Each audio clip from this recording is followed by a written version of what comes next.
কই? পায়েস ছাড়া কখনো জন্মদিন হয়? পায়েস আন।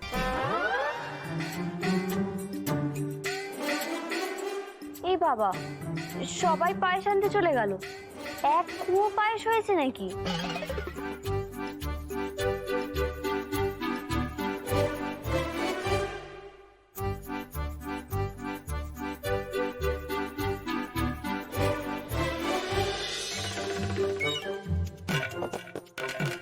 চারজনের পায়েস আমার জন্য করেছে। শোনো, পায়েস আমি বানিয়েছি। আরে দাদা, আসল পায়েস তো আমরা বানিয়েছি। এমন বল, এই ডুপ্লিকেট পায়েসগুলো কে বানালো? হ্যাঁ, আমরা তো আসল পায়েস বানিয়েছি। আসল পায়েস? যেটাকে তোমরা আসল পায়েস বলছো না, ওটা পায়েস হয়েছে নাকি? ওই কাপড়ে ভাতের ফ্যানের মার দেয় না, সেটাও এর থেকে খেতে সুস্বাদু। পরম শত্রুর জন্মদিনেও যেন এরকম পায়েস তাকে না খাওয়ানো হয়। তাই বাবা, আমি ওই ঘটক দিদির জন্য পায়েস রান্না করেছি। মা পায়েস করতে জানলে আমি আর তাহলে পায়েস করতাম না। বাবার ওই অপূর্ব পায়েস দেখি তো আমি পায়েস করতে বাধ্য হলাম।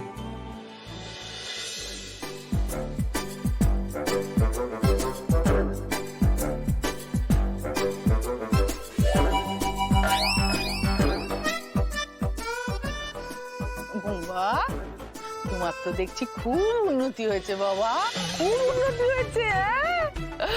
তুমি কোলাজ রেঁধেছো, পায়েস কাটছো। হ্যাঁ, ওটা উল্টো হবে। ওই হলো। শোনো বড় বৌমা, তোমার ছেলে যে তার বউয়ের জন্মদিনে নিজের হাতে পায়েস করেছে, তার জন্য তো তোমার খুশি হওয়া উচিত। তার মানে কি হলো, যে তুমি তোমার ছেলেকে সঠিক শিক্ষা দিয়েছো। তো এর জন্য এত রাগ করার কি আছে? হ্যাঁ, তুমি নিজেও তো ভালোবেসে ছেলের বউয়ের জন্য পায়েস করেছো। আচ্ছা বলো তো, এতে কোন্দল করার কি আছে?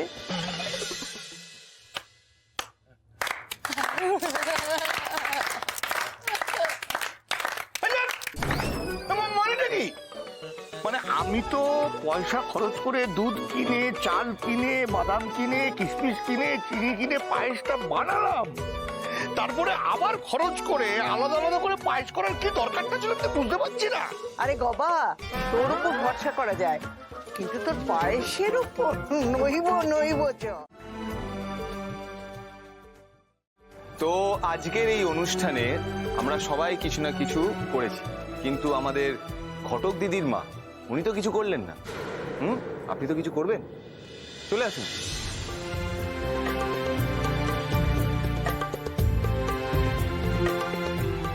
হ্যাঁ, একটু হাততালি। হ্যাঁ,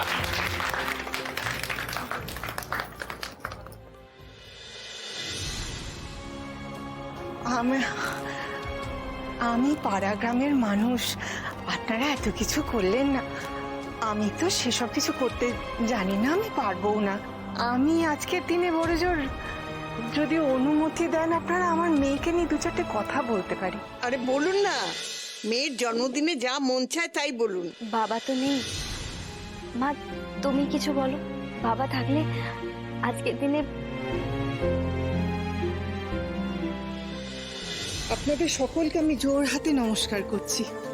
সমস্ত সত্যিটা জানার পর আপনারা যেভাবে আমার মেয়েটাকে আপন করে নিয়েছেন, এ বাড়ির বউ করে নিয়েছেন, ওকে যেভাবে বুকে জড়িয়ে, না বুকে বলছি কেন, আপনারা এরকম রাজেন্দ্রাণীর মতো ওকে মাথায় করে রেখেছেন, সব দেখে না আমার আপনাদের কাছে কৃতজ্ঞতার শেষ নেই গো। বিশ্বাস করুন, আমাদের গ্রাম থেকে অনেক মেয়েকে শহরের বড়লোক বাড়িতে, শিক্ষিত বাড়িতে বউ করে নিয়ে আসে, কিন্তু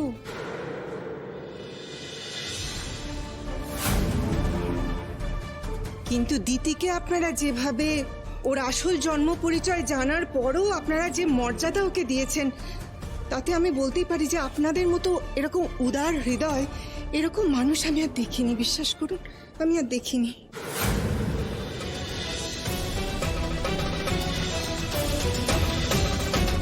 আপনি কি বলছেন ঠিক বুঝতে পারছি না তো।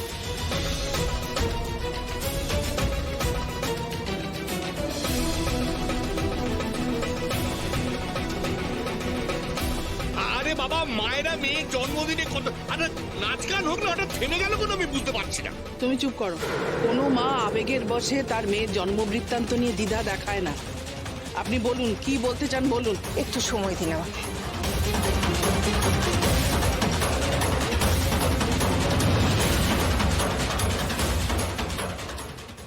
মিনু, তোমার তো আজকে খুব গর্ব হওয়ার কথা, তাই না?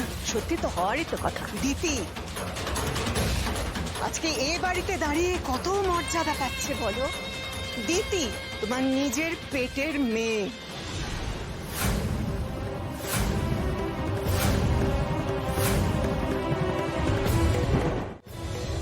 আর কি, এবার তো তুমি বলবে।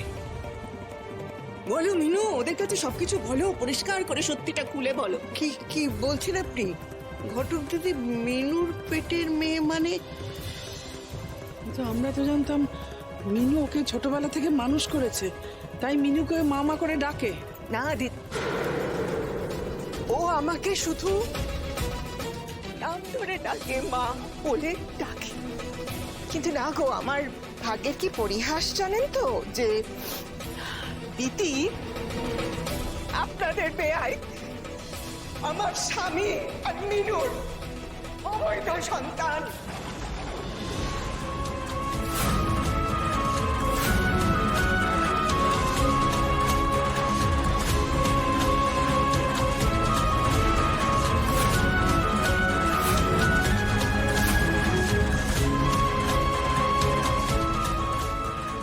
দিদির মা হলো